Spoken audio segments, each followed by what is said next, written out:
বিভিন্ন দলের উপরেই এই নিষ্পেষণ নির্যাতন হয়েছে, কিন্তু বাংলাদেশ জামাত ইসলামী ছাড়া কেউ বলতে পারবেন না যে তাদের নেতাদেরকে তাদের বুক থেকে কেড়ে নেওয়া হয়েছে। আপনারা তখন বলেছেন আমরা কিছু করি নাই, আদালত সব কিছু করেছে। আমরাও আপনাদেরকে আদালতের কাছে সমঝাতে চাই, আসেন, ফিরে আসেন, এই দেশে আসেন, সোচ্চার থাকলে আসেন। আসসালামু আলাইকুম ওয়া রাহমাতুল্লাহ। তাকবীর, তাকবীর। বিভিন্ন জায়গায় হানা দিত ঘর বাড়িতে, আমাদের ঘরে কি থাকবে?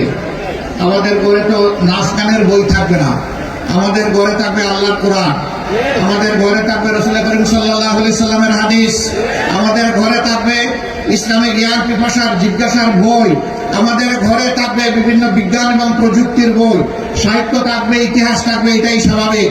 বইগুলা তুলে নিয়ে বলতো যে এখানে জঙ্গি বই পাওয়া গেছে।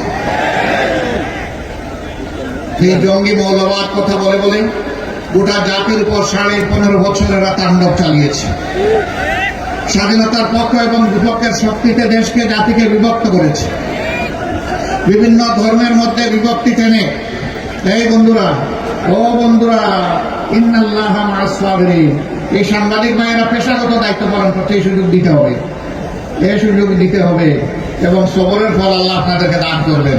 অতএব চুপ করে শুনতে থাকেন, যতটুকু পারেন মন ভরে দেখতে থাকেন। হ্যাঁ, বলছিলাম যে এইভাবে জাতির উপর তাণ্ডব চালানো হয়েছিল। এক এক করে আমাদের 11 জন শীর্ষ নেতাকে দুনিয়া থেকে বিদায় করা হয়েছে। হ্যাঁ, বিভিন্ন দলের উপরেই এই নিষ্পেষণ নির্যাতন হয়েছে, কিন্তু বাংলাদেশ জামাত ইসলামী ছাড়া কেউ বলতে পারবেন না যে তাদের নেতাদেরকে তাদের বুক থেকে কেড়ে নেওয়া হয়েছে। আমাদের সবগুলো অফিস পুরোটা সময় জুড়ে 15.5 বছর আমাদেরকে খুলতে দেওয়া হয়নি, বসতে দেওয়া হয়নি, দলীয় কার্যক্রম চালাতে দেওয়া হয়নি, আমাদের অফিসগুলোকে সিল করে রাখা হয়েছিল। এটাও আর কোন দল বলতে পারবে না। ছাত্র জনতার অভ্যুত্থানের মুখে, বিপ্লবের মুখে সরকার দিশেহারা হয়ে 1 আগস্ট 2024 সাল আমাদের দলকে নিষিদ্ধ ঘোষণা করেছিল। অন্য কারো দলকে নিষিদ্ধ ঘোষণা করা হয় নাই। তাহলে আপনারাই বলুন, বাংলাদেশের সবচেয়ে বড় মজলুম দল কোনটা? আবার বলেন কোনটা? জামাত ইসলামী। সম্মানিত ভাইরা, শুধু কয়েকজন নেতার জীবন যায় নাই, আমাদের অসংখ্য কর্মীকে খুন করা হয়েছে, ক্রসফায়ারের নামে দুনিয়া থেকে বিদায় করা হয়েছে, ধরে নিয়ে গুম করা হয়েছে, আমাদের ঘরদুয়ার লুণ্ঠন করা হয়েছে, চাকরি থেকে বিতাড়িত করা হয়েছে, আমাদের জমি থেকে আমাদেরকে তুলে দেওয়া হয়েছে, এমনকি কাউকে কাউকে দেশেও থাকতে দেওয়া হয়নি। আমাদের মনে অনেক দুঃখ ছিল, কিন্তু মহান রব্বুল আলামিন আমাদের কলিজার টুকরা সন্তান ছাত্র যুবকদের তুমুল আন্দোলনের মধ্য দিয়ে আপনার জনগণের সহযোগিতায় আল্লাহ তাআলা ফেসিবাদকে দুনিয়া থেকে বিদায় করেছেন, বাংলাদেশ থেকে বিদায় করেছেন। অ্যাডভোকেট রুহুল আমিন বলেছেন, কবরস্থান, মসজিদ, প্যাগোডা, মন্দির, রাস্তাঘাট, কুল কালভার্ট সবগুলোতে পার্সেন্টেজ বসিয়ে সম্পদ লুণ্ঠন করা হয়েছে। না, সম্পদ লুণ্ঠন করে তারা পালিয়ে গেছে,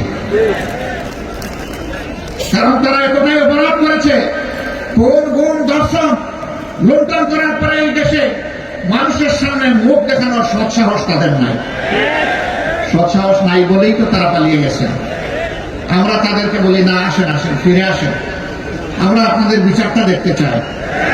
কারণ আপনারা তখন বহু দেশপ্রেমিক নিরীহ মানুষ, আলিম ওলামা, হাফিজ, আইতাম, এদেশের বিরোধী দলের দেশপ্রেমিক নেতা কর্মীদেরকে নির্বিচারে খুন করেছেন, বিচারের নামে প্রহসন করে তাদেরকে দুনিয়া থেকে বিদায় দিয়েছেন।